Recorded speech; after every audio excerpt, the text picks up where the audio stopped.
कार्य म्हणजे हे शून्य होते. आमच्या राजसाहेबांमुळे त्याला बोले आमच्या या गोरगरीब कार्यकर्त्यांनी त्यांना निवडून दिले, पैसे कमवून दिले आणि आज त्यांनी आमच्या साहेबांची गद्दारी केली. आम्ही त्यांना त्यांची अवकाश दाखवून देणार.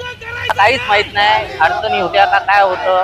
रोज ऑफिसला आता काल स्वप्नील बागुलला साहेबांनी निरीक्षक म्हणून कमिटीवर होता. काल जाधव साहेबांबरोबर आमच्या फिरत होता. कुणाल भैर 2-3 दिवसा अगोदर आम्ही ऑफिसला बसून नियोजन केलं. उपशहराध्यक्ष, विभागाध्यक्ष, गटाध्यक्ष कसे नेमायचे इथपर्यंत जर पक्ष बांधणीसाठी आम्ही सगळं करत होतो तर अचानक यांना काय झालं, यांच्यात कुठला असा साक्षात्कार झाला तर शिंदे साहेब यांना निवडून देणार. इथं छातीडोक शिंदे साहेबांना आवाहन करतो तुम्ही ह्या वार्डात या आणि मी ह्या वार्डात प्रचार करीन. कसे निवडून येतात ते बघतात. त्यांची लायकीच मोठ्यांची आहे. त्यांनी आम्ही सामान्य कार्यकर्ते आहोत, आम्ही रस्त्यावर काम करणारे कार्यकर्ते आहोत.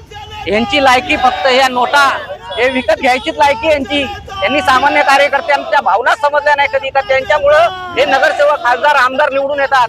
आज खासदारांना निवडून यायचा सर्वात मोठा मनसेचा वाटा आहे, सिंहाचा वाटा आहे आणि आमच्याच लोकांना तुम्ही निवडून घेता. आम्ही पण तुम्हाला तुमची अवकाश दाखवून दिल्याशिवाय याच्या पुढे राहणार नाही. यांना यांच्या वार्डात जाऊन आम्ही धडा शिकवणारे प्रत्येकाला तुम्ही निवडूनच येऊ शकत नाही याच्या पुढे.